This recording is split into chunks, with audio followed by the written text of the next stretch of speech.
गोत्र का विज्ञान क्या है? हिंदुओं में एक ही गोत्र में शादी क्यों नहीं होती? क्या इससे बीमारी होती है? क्या आपने कभी सोचा है शादी से पहले हिंदू परिवारों में सबसे पहले गोत्र क्यों पूछा जाता है? अगर लड़का और लड़की का गोत्र एक निकल जाए तो कई परिवार शादी से इनकार क्यों कर देते हैं? क्या ये सिर्फ परंपरा है या इसके पीछे कोई वैज्ञानिक कारण भी छिपा है? क्या सच में एक ही गोत्र में शादी करने से बच्चों में बीमारी हो सकती है? और सबसे बड़ा सवाल, गोत्र आखिर होता क्या है और कितने गोत्र होते हैं? आज इस वीडियो में हम जानेंगे गोत्र का पूरा विज्ञान, धर्म, इतिहास और रिसर्च।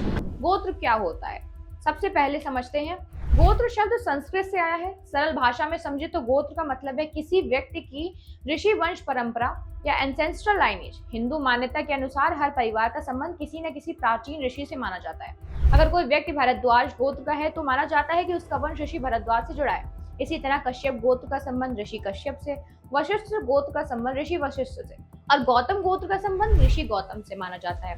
यानी गोत्र एक तरह से आपके परिवार की ऋषि पहचान है। पुराने समय में डीएनए टेस्ट नहीं होते थे। ऐसे में समाज ने वंश पहचान और रिश्तों की मर्यादा बनाए रखने के लिए गोत्र व्यवस्था बनाई।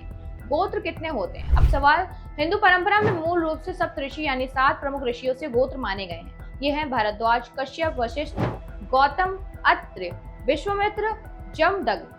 कुछ परंपराओं में अगस्त ऋषि को जोड़कर संख्या 8 भी मानी जाती है। लेकिन समय के साथ अलग अलग समुदायों और क्षेत्रों में सैकड़ों उपगोत्र विकसित हो गए।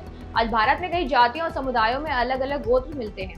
ध्यान देने वाली बात यह है कि सिर्फ गोत्र ही नहीं, प्रवर और कुल परंपरा भी देखी जाती है। अब सबसे बड़ा सवाल, एक ही गोत्र में शादी क्यों नहीं की जाती? हिंदू परंपरा मानती है कि एक ही गोत्र के लोग एक ही ऋषि की संतान है, यानी वो एक विस्तृत परिवार का हिस्सा माने जाते हैं। इसलिए सेम गोत्र लड़का लड़की को भाई बहन जैसा माना गया और शादी वर्जित मानी गई। यह नियम खासतौर पर उत्तर भारत के कई समाजों में काफी सख्ती से माना जाता है। लेकिन क्या इसके पीछे विज्ञान भी है? विज्ञान क्या कहता है? मॉडर्न जेनेटिक के अनुसार अगर करीबी रक्त संबंधियों में शादी होती है तो बच्चों में कुछ जेनेटिक डिसऑर्डर्स का रिस्क बढ़ सकता है, क्योंकि माता पिता दोनों से एक जैसा डिफेक्टिव जीन मिलने की संभावना बढ़ जाती है। कुछ बीमारियों का रिस्क बढ़ सकता है, थैलेसीमिया, कुछ hearing disorders, rare blood disorders, metabolic genetic diseases. लेकिन यहाँ एक जरूरी बात, साइंस सेम गोत्र को बीमारी का डायरेक्ट कारण नहीं मानती। साइंस एक्चुअल ब्लड रिलेशन को देखती है। अगर सेम गोत्र के लोग कई पीढ़ियों से बायोलॉजिकल रिलेटेड नहीं है तो बीमारी होना तय नहीं माना जाता। रिसर्च क्या कहती है? अब सवाल, क्या इस पर रिसर्च हुई है? जी हाँ, 2025 के एक महत्वपूर्ण जेनेटिक स्टडी में भारत की कोंकणी सारस्वत ब्राह्मण समुदाय का डीएनए एनालिसिस किया गया। रिसर्च में पाया गया कि कई मामलों में गोत्र और पैटर्नल लाइनेज यानी पिता की वंश रेखा में संबंध दिखाई देता है। यानी गोत्र व्यवस्था लाइनेज को पहचानने और संरक्षित करने का सामाजिक तरीका रही हो सकती है।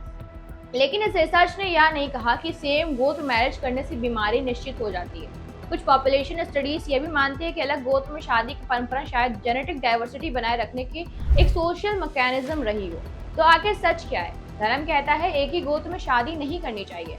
समाज कहता है ये रिश्तों की मर्यादा वंश व्यवस्था थी। विज्ञान कहता है करीबी ब्लड रिलेशन में रिस्क बढ़ सकता है, लेकिन सिर्फ सेम गोत्र होने से बीमारी तय नहीं होती। अब आप बताइए, क्या गोत्र व्यवस्था सिर्फ परंपरा थी या इसमें छिपा था कोई वैज्ञानिक लॉजिक? कमेंट में अपनी राय जरूर लिखिए।